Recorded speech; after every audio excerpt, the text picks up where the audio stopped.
استاد بلا لو.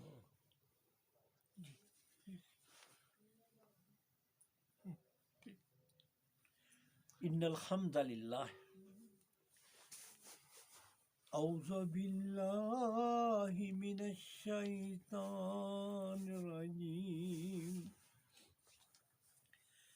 بسم اللہ الرحمن الرحیم ما کان محمد ابا احد من رجالکم ولکن رسول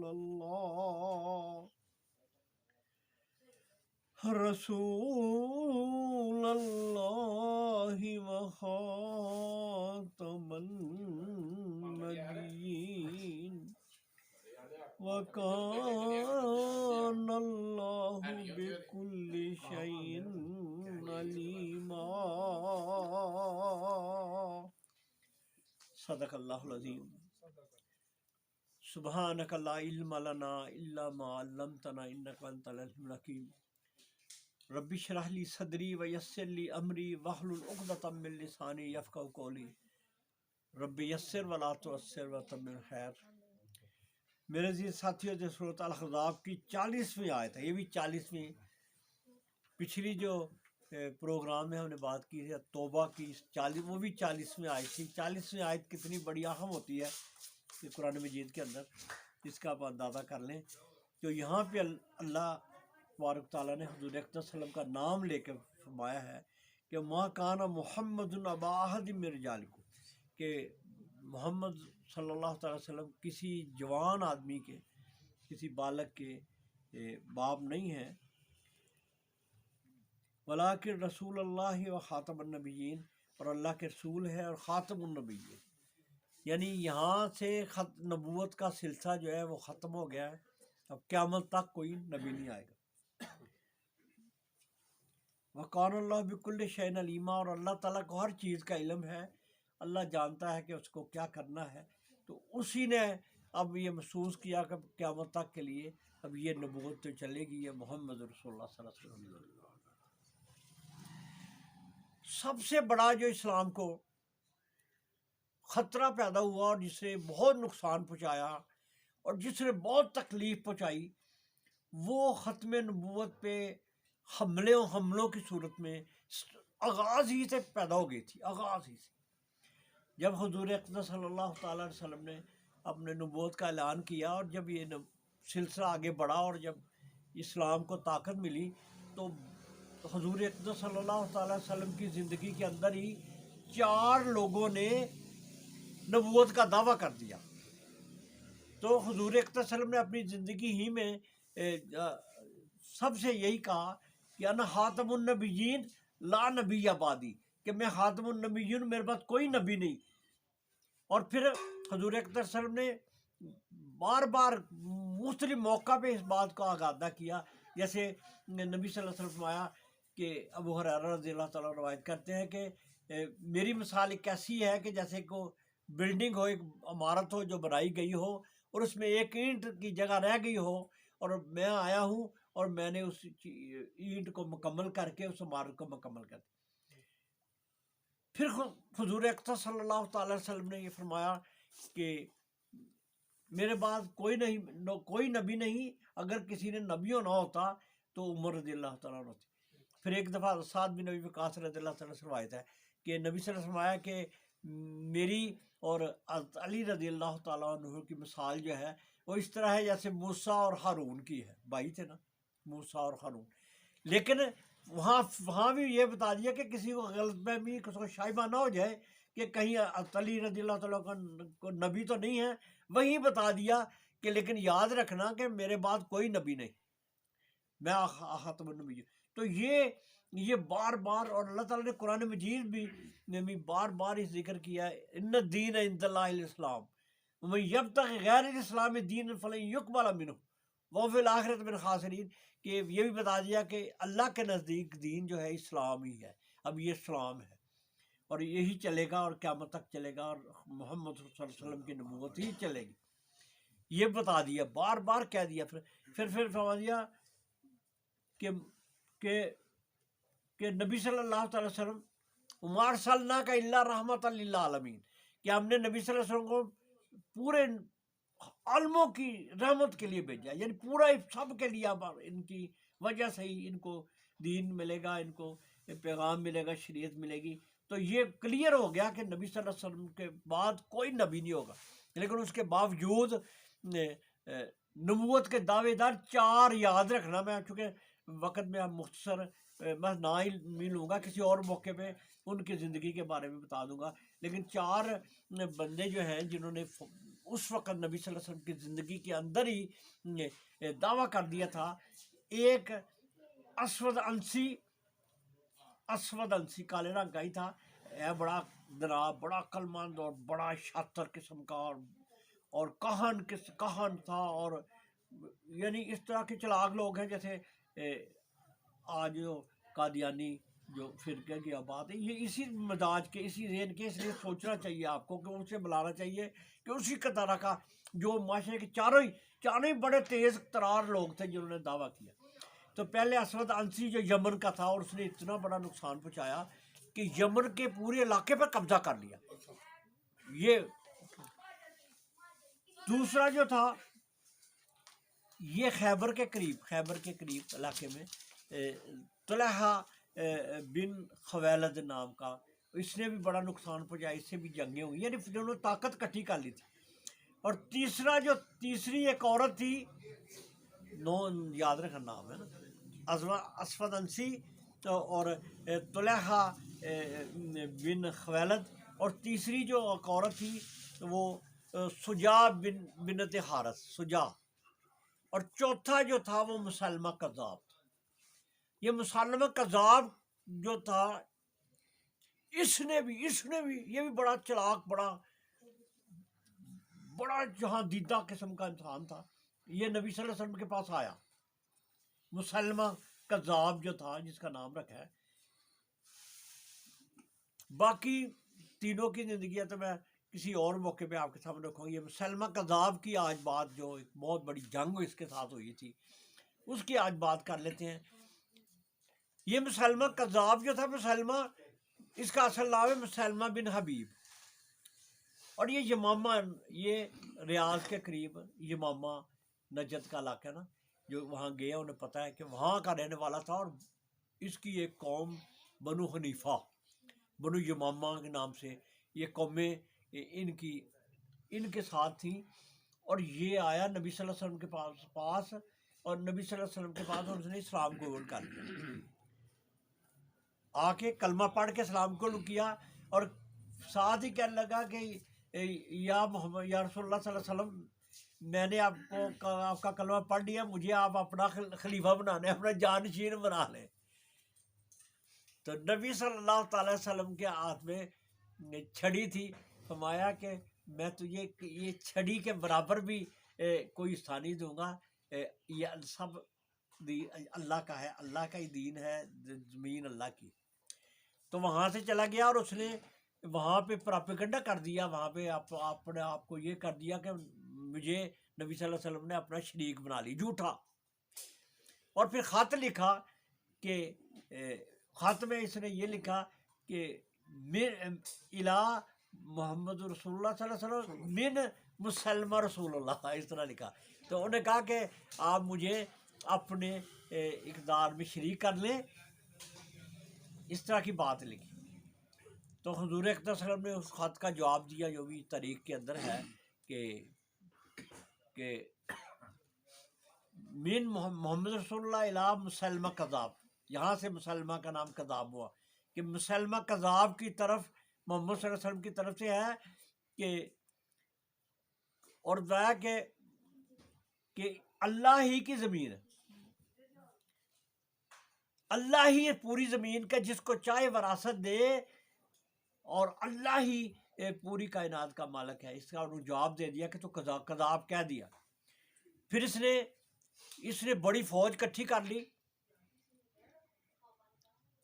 اور اتنی اتنی فوج کٹھی کر لی نا، اتنی طاقت حاصل کر لی کہ حضور اقدس صلی اللہ تعالی وسلم جب دنیا سے گئے تو پھر یہ اس نے تقریباً لوگ کہتے ہیں کہ کچھ جگہ پہ 40,000 کے قریب ہے، کچھ جگہ پہ 70,000 کے قریب مسلح لوگوں کو اکٹھا کیا، اور بالکل حضور اقدس صلی اللہ علیہ وسلم کے متوازی نظام، پوری خطرہ پیدا ہو گیا کہ کہیں اسلام کی اس پوری قوت کو ختم نہ کر دے، اتنا بڑا خطرہ پیدا ہو گیا اور اتنی پریشان ہو گئے صحابہ کرام۔ تو اس نے اپنے علاقے میں کوئی بھی گزرتا تو اس کو پکڑتا اور اس کو زبردستی کہتا کہ مجھے نبی مانو۔ ایک پہلا جو ختم نبوت کے لیے جو پہلا شہید ہے اس کا بھی ذکر آپ سنیں۔ ایک صحابی ہیں، ان کا نام ہے حبیب بن زید رضی اللہ تعالیٰ۔ حبیب بن زید ان کا نام ہے۔ وہ نجد سے کوئی کام کے سلسلے میں آ رہے تھے واپس مدینہ، تو اس نے پکڑ لیا، اور یہ پکڑ کے نا مسلمہ کذاب کا راکھتا، کوئی ادھر سے کہیں شام سے آ رہے ہوں گے یا کس راستے میں سے ریاض سے گزرے، تو اس نے پکڑ لیا اور ان کو گرفتار کر کے لگا کہ تم کس پہ ایمان رکھتے ہو؟ تو انہوں نے کہا کہ میں محمد رسول اللہ۔ تو کہنے لگا کہ تم محمد رسول اللہ پہ تو میں بھی ایمان رکھتا ہوں، تو تم مسلمہ رسول اللہ کہو۔ تو اس اللہ کے بندے حبیب بن زید، دیکھو پہلا شہید ہے ختم نبوت کا، پہلا شہید۔ تو اس نے کہا کہ اشہد اللہ الہ الا اللہ محمد رسول اللہ و اشہد ان مسلمہ کذاب۔ پہلے اس نے اونچی اس کے سامنے کہا کہ اشہد ان مسلمہ کذاب، کہ میں گواہی دیتا ہوں کہ مسلمہ کذاب ہے۔ اس نے کہا کہ مجھے نبی نہیں مانتے، تو پہلے ہاتھ کاٹا، پہلے اس طرح بازو کاٹ لیا، پھر کہا، پھر حبیب بن زید رضی اللہ عنہ، کتنا عظیم انسان، کتنا شاندار۔ اور ان کی والدہ ام عمارہ نبی صلی اللہ علیہ وسلم ان کی بڑی تعریف کرتے تھے، ان کا بیٹا۔ تو پھر دوسرا ہاتھ کاٹ دیا، پھر کہتا ہے کہو میں مسلمان رسول اللہ۔ تو یہ کہتے اشہد ان مسلمہ کذاب، میں گواہی دیتا ہوں۔ تو تاریخ بتاتی ہے کہ اس نے ایک ایک جوڑ جو ہے کاٹتا رہا اور کہتا رہا کہ مجھے کہو کہ مسلمہ رسول اللہ۔ اور یہ حبیب بن زید رضی اللہ تعالیٰ عنہ، اللہ ان پہ لاکھوں کروڑوں رحمت نازل کرے، کہ ہر بار کہتے رہے، ایک ایک بازو ایک ایک جسم کا حصہ کاٹتا رہا۔ اور حدیث میں آتے ہیں قتل اربا، کہ ان کو ایک حصہ کر کے شہید کر دی گیا، آخری دم تک ان کی زبان پہ تھا کہ مسلمہ کذاب اشہد ان محمد رسول اللہ، محمد صلی اللہ علیہ وسلم ہی اللہ کے رسول ہے۔ یہ پہلا شہید جو ختم نبوت کے راستے میں ہوا۔ تو اس کے بعد جب ابوبکر صدیق رضی اللہ تعالیٰ عنہ کا وقت دور آیا تو اس نے بڑی طاقت پکڑ لی، بڑی پریشان ہو گئے۔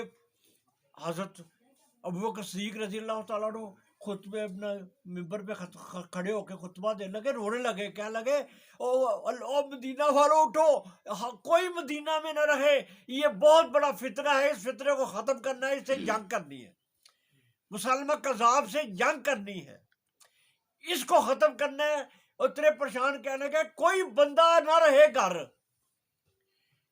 ایسے کتنی سخت بات ہوگی، کوئی بندہ گھر نہ رہے، کوئی میں بھی چلتا ہوں۔ وہ بھی تلوار اٹھا کے نا ابوبکر صدیق رضی اللہ تعالیٰ عنہ نکلے، تو علی رضی اللہ تعالیٰ نے کہا کہ آپ امیر المومنین ہیں، اس جگہ کو نہیں چھوڑنا، ان کی وجہ سے نہیں نکل سکے، ورنہ۔ اور بڑے بڑے صحابہ کرام، بہت بڑے بڑے نام جن کے آتے ہیں، جن کا میں ذکر کرتا ہوں، کہ وہ سارے اس جنگ کے لیے نا نکل گئے۔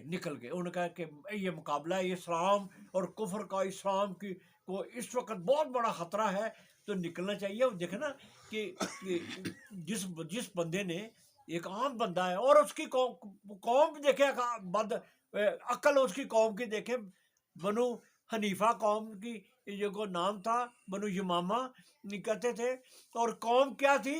قوم کہہ رہی تھی کہ قریش کا سچا نبی کے مقابلے میں، یہ دیکھو قومیت کو اس نے اتنی زیادہ جلا دی، یہ بڑا بہت ہی خطرناک اور بہت ہی شورش والا تقریر بڑی کرتا، جوش میں لاتا، اور اس نے اپنی قوم کو قومیت کے رنگ میں رنگ دیا، قومیت کے رنگ میں. اور قوم کہنے لگی، قوم یہ بنو حنیفہ جو تھی یہ قوم، یہ کہنے لگی کہ ہمیں قریش کے سچے نبی کے مقابلے میں بنو حنیفہ کا جھوٹا نبی قبول ہے. یعنی صرف قومیت کے نام کے ہماری قوم میں چونکہ نبی بنا ہے اس لیے وہ قبول ہے. اتنے لوگ اس کے لیے تیار ہو گئے. تو ابو بکر صدیق رضی اللہ تعالیٰ عنہ نے پہلے ایک بڑے عظیم الشان صحابی ہیں شرجیل بن حسنہ رضی اللہ تعالیٰ، یہ بھی بڑے بہت ہی شاندار ان کی خدمات ہیں. ان کو بھیجا لشکر دے کے اور ان کو کہا کہ اس سے مقابلہ کرنا ہے یمامہ جا کے، اور تھوڑا انتظار کرنا ہے، کیونکہ اکرمہ جو ابو جہل کا بیٹا وہ بھی مسلمان تھا، وہ بھی بہت شاندار بعد میں بہت اچھا مسلمان ہوئے ہیں. وہ فوج لے کے آتے ہیں، کیونکہ بڑے بڑے فتنے اس وقت بہت فتنے کھڑے ہو گئے تھے. ابو زکوٰۃ کا انکار کرنے والے کھڑے ہو گئے، اسلام سے منحرف ہو گئے کتنے مرتدین کا، یہ بہت فتنے تھے. ایسے فتنے میں یہ جو جھوٹی نبوت کا فتنہ تھا یہ بہت خطرناک فتنہ. ایک عورت جو میں آپ کو بتا رہا ہوں، سجا بنت حارث، یہ بھی عورت تھی، اور یہ اس نے بھی خدائی کا دعویٰ کر دیا ہے. تو اس نے کہا، لوگوں نے کہا کہ تو نبیہ بن گئی ہے تو تیری نبوت کی دلیل کیا ہے؟ تو پتہ کیا کہتی میری نبوت کی دلیل میری حسن ہے، جو میں حسین ہوں، یہی میری نبوت کا جو ہے دلیل ہے. پھر کسی نے کہا کہ نبی صلی اللہ علیہ وسلم نے فرمایا تھا کہ میرے پاس کوئی نہیں نبی ہوگا، تو کہنے لگی کہ نبی صلی اللہ علیہ وسلم نے یہ بتایا تھا کہ نبی کوئی نہیں ہوگا، نبیہ جو ہے عورت اس کے بارے میں نہیں بتایا، میں نبی ہوں. اور اس کے پیچھے بھی لوگ لگ گئے. حیرت کی بات ہے. پھر یہ جو عورت اپنی فوج لے کے نا، تو یہاں پہ مسلمہ کذاب تھا نا، جس علاقے میں فوج کٹھی کر کے بیٹھا ہوا تھا، اس نے متوازن گورنمنٹ بنا لی تھی. متوازن یعنی پورا پیرلل پورا نظام اس نے اسٹیبلش کر دیا اپنی نبوت کا. اتنی بڑے خطرہ پیدا ہو گیا، ادھر بیٹھا تھا تو یہ بھی اپنی فوج لے کے نا اس کے چلی گئی. تو مسلمہ کذاب بڑا عمر کا بھی کافی تھا، لیکن بڑا کوئی چلاک قسم کا. اس نے خیمہ ایک ایسا لگایا تو اس کو کہا کہ میرے ساتھ مذاکرات کر لو، سجا بنت حارثہ جو نبیہ ہوئی ہیں. تو یہ دونوں جناب اس کو اپنے اس خیمے میں رکھا، اور خیمے میں اس نے ایسی تصویریں ایسا کچھ لگایا کہ ساری فوجیں دونوں طرف بیٹھے ہوئے انتظار کر رہی ہیں. یہ سجا کی فوج بھی اور مسلمہ کذاب کی اپنی فوج بھی بیٹھے ہوئے دونوں. اور بعد میں پتہ نہیں اس نے کیا چکر چلایا، تو جب باہر وہاں 2 دن اندر رہے، باہر جب نکلے تو اس نے اعلان کر دیا کہ ہم دونوں رضامند ہو گئے ہیں، یہ بھی نبوت کی نبیہ ہے، میں بھی نبی ہوں، اب دونوں نے شادی کر لی. انہوں نے شادی کر لی. تو یہ بھی اکٹھے ہو گئے، جو اور زیادہ طاقت ملی. یہ سجا تھی عورت، یہ بھی ساتھ مل کے نبوت کا دعویٰ کیا تھا دونوں. اب بہت بڑی طاقت ہو گئی. تو ابو بکر صدیق رضی اللہ تعالیٰ عنہ نے بھیجا حضرت اکرمہ کو بھی بھیجا فوج دے کے، اور شرجیل بن حسنہ ان کو بھی بھیجا. اور ان کا جو تھا ان دونوں جو ہے وہ کامیاب نہ ہو سکے. دیکھیں نا، انہوں پھر دونوں پریشان ہو گئے. دونوں کو اتنی طاقت اس نے پکڑ لی تھی مسلمہ کذاب نے کہ دونوں کو بھی شکست دے دی. اب ابو بکر صدیق رضی اللہ تعالیٰ کو بڑی پریشانی ہوئی، تو انہوں نے پھر حضرت خالد بن ولید رضی اللہ تعالیٰ عنہ کو بھیجا. اور آپ اندازہ کریں،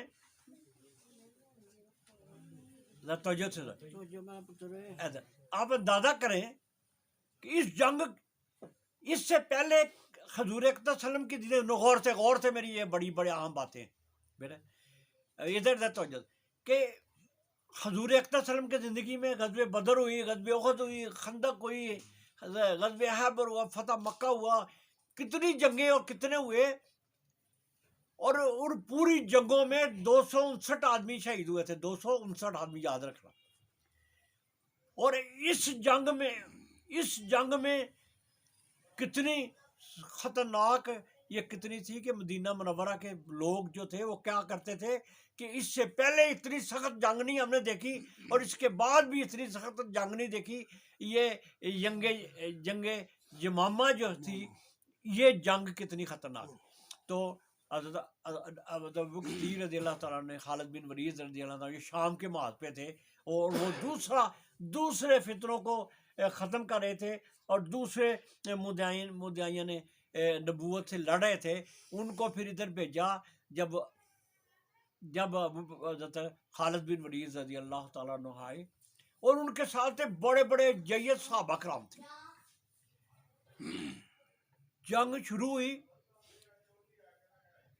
بڑا سخت مقابلہ شروع ہوئی، جنگ بڑا سخت مقابلہ ہوا، اور بہت ہی سخت مقابلہ ہوتا رہا، اور دشمن مسلمانوں کے آدمی بھی شہید ہوتے رہے، اور دشمن کے آدمی بھی وہ بھی کرتے رہے، لیکن ہمت نہیں آ رہے تھے۔ وہ اپنے خاندان کے لیے، اپنی قبیلے کے لیے وہ لڑ رہے تھے، اور اسلام کے لیے لڑ رہے تھے، کہ یہاں تک کہ آخر ان پہ تھوڑا دباؤ پڑا، جب دیکھا کہ بندے ہمارے کافی ختم ہو گئے، ان کی فوج جو ہے نا وہ کٹتی گئی، تو انہوں نے ایک پاس ہی ایک باغ تھا جس کی بڑی اونچی فصیلیں تھیں، اس باغ کا نام انہوں نے رکھا تھا حدیقہ رحمان۔ یہ مسلمہ کذاب نے اس باغ کا نام، بڑا خوبصورت باغ بنایا ہوا تھا، اس کے اندر فصیلیں تھیں، اور یہ ساری فوج جو جب دیکھا نا کہ اب پریشر ہم پہ پڑ گیا ہے، تو یہ مسلمہ کذاب اور اس کے ساتھ اس کے ساتھی جو بچے تو اندر، وہ اس کے اندر چلے گئے اور دروازہ بند کر دی۔ لیکن یہاں پہ یہ تھا کہ آپ مسئلہ حل کر کے جانا۔ صحابہ سارے جو تھے اس باغ کے گرد اکٹھے ہو گئے، لیکن باغ کا دروازہ بڑا اونچا تھا۔ حضرت قیس بن ثابت ایک بہت بڑے جرنیل ہیں مدینہ منورہ کے، انصارہ کے، انہوں نے کہا کہ مجھے سیڑھی ایک لا دیں، میں سیڑھی اندر جا کے نا اندر جاتا ہوں اور دروازہ کھولتا ہوں، کیونکہ اس مسئلے کو ختم کر کے جانا۔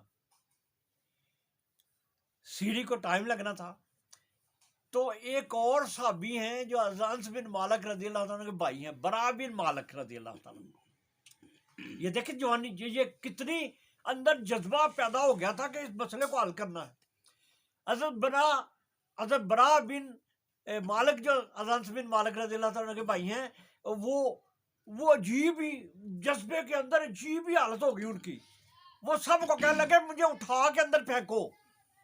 کتنی بڑی بات ہے، لیکن جذبہ ان کو، یہ جو ختم نبوت کا جو جذبہ تھا ان کے اندر، ختم نبوت کے لیے قربانی کا جو ایک اندر جو پیدا ہو گئی تھی، وہ کہنے لگے، ان کانپنے لگے، ہاتھ کانپنے لگے، ان کے جوش میں آ گئے، اور سب کو کہنے لگے خدا کے لیے مجھے اندر پھینکو، خدا کے لیے مجھے اندر پھینکو۔ دیکھ، اور پھر صحابہ کرام نے بڑی مشکل سے اس طرح ان کو اندر پھینک دیا۔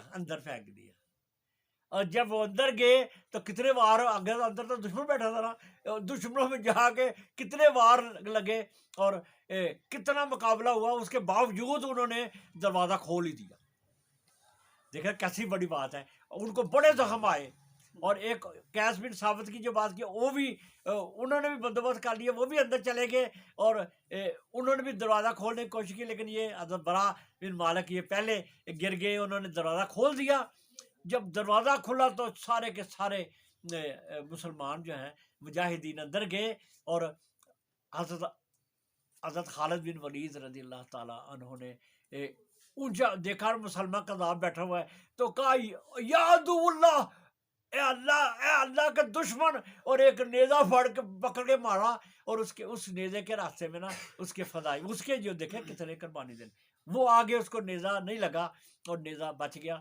پھر جنگ جو ہے وہ جاری، قتل عام شروع، بہت بہت جوش میں یہ منظر آ رہا تھا. تو یہ جو میں نے جن کا ذکر کیا نا، حضرت حبیب بن زید رضی اللہ تعالیٰ جو شہید ہوئے، پہلے ان کی والدہ بھی پہنچ گئی وہاں، ام عمارہ رضی اللہ تعالیٰ عنہ. ام عمارہ اپنا ایک بیٹا عبداللہ کو لے کے اندر پہنچ گئی، اور وہ اس جوش میں کہنے لگی کہ میں نے قتل کرنا ہے، میرے بیٹے کو اس نے مارا ہوا ہے، میں نے مسلمہ قذاب کو مارنا ہے. لیکن ایک اور جس کی مقدر میں لکھا تھا، یہ عبداللہ کے ساتھ وہ ام مارا عورت جیسی وہاں کھڑی ہوئی، اور حضرت عبداللہ انہوں نے بھی مارا تیر، اوپر سے مارا تیر. لیکن جو یہ کس کے مقدر میں آئی؟ مسلمہ قذاب کس کے ہاتھوں میں قتل ہوا پتہ ہے؟ یہ ویشی جس نے حضرت حمزہ رضی اللہ عنہ کو شہید کیا تھا نا، ہے پتہ نا، حضرت حمزہ رضی اللہ تعالیٰ عنہ کو غزوہ احد میں شہید کیا تھا. غزوہ احد میں وہ مسلمان ہو گئے تھے، اور اللہ نے ان کے نام پہ یہ لکھا تھا، انہوں نے اپنا وہی برچہ جو مارا تھا حضرت حمزہ کو، انہوں نے وہ برچہ ایسا مسلمہ قذاب کو مارا کہ وہ مسلمہ قذاب کو جا کے لگا اور وہ وہی مر گیا. اور انہوں نے کہا اللہ تیرا شکر ہے، آج میرا وہ جو گناہ ہے جو میں نے حمزہ کو شہید کیا تھا، آج اس کے عوض مجھے مسلمہ قذاب کا جو ہے نا کہ یہ مجھے میں نے اس کا تو قتل ہو گیا. مسلمہ قذاب جب مارا گیا تو پھر اللہ تعالیٰ اپنے پاس ہو کے کنٹرول ہو گیا، اور اس جنگ میں پھر یہ جنگ ختم ہو گئی. اور اس میں آپ حیران ہوں گے، میں نے بتایا نا کہ پوری نبی صلی اللہ علیہ وسلم کی زندگی میں 259 صرف لوگ شہید ہوئے تھے، لیکن اس جنگ میں 1200 مسلمان، 1200 مجاہدین، 1200 بہت بڑا نام ہے. ان میں حضرت ابو دجانہ رضی اللہ تعالیٰ جو بہت عظیم الشان صحابی ہیں، جو بڑے جوش سے لڑتے ہیں، وہ بھی شہید ہوئے. ایک اسی میں حضرت عمر رضی اللہ تعالیٰ کے بھائی، عمر بن خطاب کے بھائی زید بن خطاب ہیں، وہ بھی اسی جنگ میں، کتنے ہی بہت شاندار صحابی اس جنگ میں شہید ہوئے. اور 1200 مسلمان اس جنگ میں شہید ہوئے. اور اس میں کہتے ہیں، بعض روایات ہے 700 حافظ قرآن تھے. 700 حافظ قرآن کتنا بڑا. تو یہ بہت بڑا فتنہ جو ختم ہوا، اور اس فتنے نے پورے عرب کے اندر پھر امن، کتنا بڑا خطرہ تھا، کتنا بڑا فتنہ تھا، آپ اندازہ کر سکتے. پھر یہ جو لوگ تھے نا، بعد میں انہوں نے پھر ان کو معافی کا بھی اعلان کر دیا، پھر یہ مسلمان ہو گئے. پھر اسلام جو ہے یہ سارے کے سارے جو چاروں حضور اکرم صلی اللہ علیہ وسلم نے اپنی زندگی میں خواب دیکھا تھا کہ سوئے ہوئے تھے، اور دیکھا تھا کہ 2 میں نے سونے کے کنگن پہنے ہوئے ہیں، میرے ہاتھ میں کنگن ہیں، اور خواب میں ہی دیکھا کہ کنگن جو ہیں پریشان ہو گئے، میرے ہاتھ میں کون سونے کا کنگن ہے. پھر پھونک ماری تو اڑ گئے. تو نبی صلی اللہ علیہ وسلم نے کہا کہ میرے وقت یہاں پہ 2 دعویٰ کرنے والے جو ہوں گے، 2 بہت بڑے طاقت حاصل کر لیں گے، اور وہ قتل کیے جائیں گے. تو اس میں سے پھر اس کی وہ پوری ہوئی. 2 جو مدعین نبوت تھے، اسود انسی، وہ بھی قتل ہو گئے تھے، کسی اور موقع میں بتاؤں گا. اور یہ مسلمہ قذاب جو ہے، اور مسلمہ قذاب بس وقت ہو گیا ہے. مسلمہ قذاب کے بارے میں آپ کو دلچسپ کی یہ بات بتاؤں کہ یہ بہت بڑا ہوتا ہے نا جادوگر، اور جو کاہن جو ہوتے ہیں، کاہن ہوتے تھے پہلے، اور بڑا خطیب. اور اس کی عمر 150 سال تھی. 150 سال میں جب وہ یہ مارا گیا نا، اس کی عمر، اور صحت بالکل صحیح تھی، صحت اتنا یعنی 150 سال کا. اور یہ کہتے ہیں کہ اس کی عمر نبی صلی اللہ علیہ وسلم کے والد عبداللہ کی عمر سے بھی زیادہ تھی. تو یہ آخر یہ بہت بڑا خطرہ ٹل گیا. اور یہ ہمیں یہ درس دیتا ہے کہ ختم نبوت کے لیے سب سے زیادہ قربانیاں دینی پڑتی ہیں، سب سے زیادہ شہادتیں دینی پڑتی ہیں، سب سے زیادہ اللہ کے راستے میں یہ کوشش کرنی پڑتی ہے. اور آج بھی یہ جتنے بھی نبوت کے دعویٰ کرنے والے ہیں، اور یہ غلام احمد قادیانی، یہ بھی اسی نوعیت کا مینٹالٹی کا. یہ بھی شاطر قسم کا بہت لکھنے کا ماہر تھا. اس طرح اس نے بھی اس چکر سے لوگوں کو گمراہ کیا جس طرح انہوں نے گمراہ کیا تھا. اور اس کے خلاف بھی کیونکہ اس وقت انگریزوں کا دور تھا، انہوں نے سپورٹ کی، اس لیے یہ ان کے ساتھ وہ معاملہ نہیں ہو سکا جس طرح باقیوں کے ساتھ ہونا چاہیے تھا، اس لیے بچ گیا. اور یہ بھی ہمارے لیے بہت بڑا خطرہ ہے ہمارے اسلام کے لیے، جس طرح اس وقت قربانیاں دی تھیں. اس کے لیے بھی آپ ذہن میں ضرور رکھیں کہ یہ بھی کسی وقت بہت بڑا خطرہ ہمارے سامنے بن سکتا ہے. کسی وقت یہ بہت بڑا چیلنج اسلام کے خلاف اٹھ کے کھڑا ہو سکتا ہے. پیرل اسلام متوازی اسلام کے طور پہ یہ پیش کر سکتے ہیں مشرکین کفار جو ہے. تو اس لیے ختم نبوت کے لیے ہمیں مزید قربانیاں دینی پڑیں گی.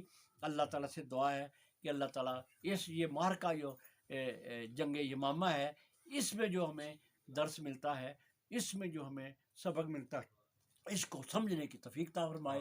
وآخر دعوانا الحمدللہ رب العالمین. والمستقيم صراط الذين أنعمت عليهم غير المغضوب عليهم ولا الضالين.